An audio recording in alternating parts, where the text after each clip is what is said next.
За энэ одоо яг энэ бачрал дарга хэлж байгаач бас л үнэлэлтэй ганц яамны хийх ажил биш. Ер нь энэ засгийн газрын гишүүд, их хурлын гишүүд шийдвэр гаргах төвчний бид нар бүгдээрээ л энэ багш нарын цалин усыг нэмье гэж ярьдаг, худлаа ярьдаг байхгүй юу? Үнэхээр нэмэх гээд байгаа мó гэхээр конопон дээрээ дардаггүй шүү дээ.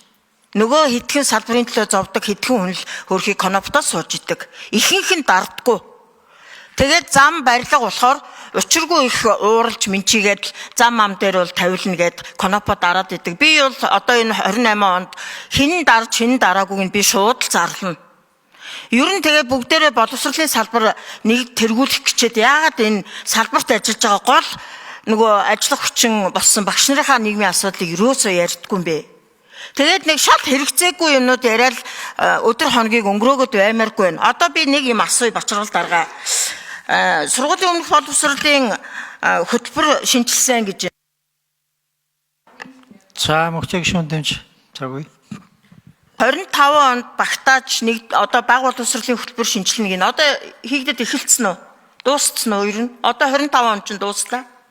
Энэ байхгүй. За сургууль бэлтгэгдсэн байдлын үнэлгээ гэдэг ингээд намар 1-р ангийн хүүхдүүдээс авдаг штэ. Тэр байхгүй. 23 оноос хойш мэдээлэл нь байхгүй. 23-аас 24 он, 25-аас 26 он байна уу?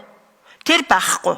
Ингээд одоо ер нь нөгөө яг ингээд голдролоороо явж исэн бүх ажлууд чинь нураад байна, унаад байна. Энэ юм дээрээ бас жоохон анхаарахгүй бол яамны ажил ерөнхийдөө бас нэлээд унтсан байна гэдгийг бол багш нар айгүйх ярьж байгаа шүү дээ. Тэгэхээр одоо энэ боловсролын салбарын одоо хамгийн чухал амин судас болсон энэ багш нарынхаа цалин ус нийгмийн баталгааг ярихгүй бид нар тулга тойрсон мянган хөтөлбөр, мянган сайхан мөрөөдөл яриад бол хэрэг баахгүй. Зөвхөн зориг гаргаад одоо бид нар хиймээр байна. Үнэхээр 26 он боловсролын жилгээд эсвэл ганц. За бачрал дарга хариулъя. За бачрал дарга хариулъя. За гишүүний асуултанд нэмж тодруулъя. Энэ гишүүдийн саяны одоо нэмэлт олон саналууд гарч баталж өгсөн төсвөр бол ер нь дотоодын нийт бүтээгдэхүүний 5.2% төсвийн зарлагын 16.4% хүрэх ийм акцууд энэ жилийн хувьд гарсан байгаа. За хөтөлбөрийн тухайд бол сая сургуулийн өмнөх боловсролын хөтөлбөр бол хэрэгжээд одоо бол явж байгаа.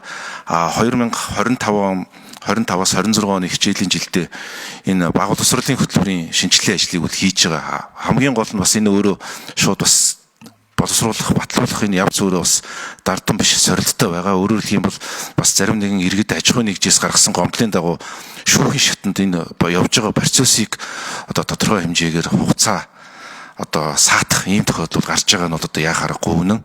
Тэгэхээр энэ шүүхийн шатны процесс шийдэгдсэнээр бол дараагийн одоо За бачрал дарга нэмж тайлбарлая. Тэгэхээр баг боловсролын хөтөлбөр батлагдах яг энэ хүрээнд бол шүүхийн шатанд одоо иргэдийн гаргасан гомдлыг одоо хилцэх ажил бол шүүхийн процесс явж байгаа. Энэ асуудал нэг талдаа гарч шийдэгдснээр дараагийн төлөвлөгөөний дагуу одоо бид бас ер нь боловсруулах ажлууд бэлэн болоод одоо 80 гаруй хувьтай бэлэн болцсон явж байгаа гэж ойлгож байна. Тэгэхээр энэ хичээлийн жилдээ багтаа тэр шүүхийн ямарваа нэгэн асуудал саатлаас шалтгааллахгүй бол бид бол төлөвлөгөөний дагуу бол баталж хэрэгжүүлэх боломж хангагдана. За бачрал дарга баярлалаа. За би мөхчиг гишүүний асуултад холбогдуулаад бас нэг нэмэлт тайлбар хэлье. За тогтоолын төслийг бол бид хамтдаа санаачилж байгаа. Та бүхэн бас тогтоолын төслөө саналуудаа өгсөн. Одоогийн байдлаар 4 бүлэг 21 зүйлийн одоо шинэ тогтоолын төсөл байгаа юм. Нэмж одоо санал оруулах бол нээлттэй. Бага одоо шинэ зүйл болон бүлгүүд, зүйл болон заалтууд дээр бас өөрчлөлт оруулах нээлттэй гэж байгаа. Тэгэхээр зэрэг яг таны хэлсэн нөгөө цалин өрсөлдөөн холбоотой асуудлыг 2-р бүлэг дээр оруулсан байна. Тухайлсан бүлэг болгоод сургуулийн өмнөх болон ерөнхий боловсролын сургууль, мэргэжлийн боловсролын сургууль, политехникийн коллеж, насан туршийн сурвалжлагын төвүүдийн багш, таслал ажилтны цалин өрсийг үе шаттайгаар нэмэгдүүлэх, таслал цалингийн бүтцийг оновчтой болох бодлогыг тодорхой хэрэгжүүлэх гэсэн нэг ийм томьёол байж байгаа. Тэгэхээр зэрэг ийм томьёол орсон байгаа шүү. Энэ дээр хэрвээ санал байл одоо гишүүн бол саналаа хэлээд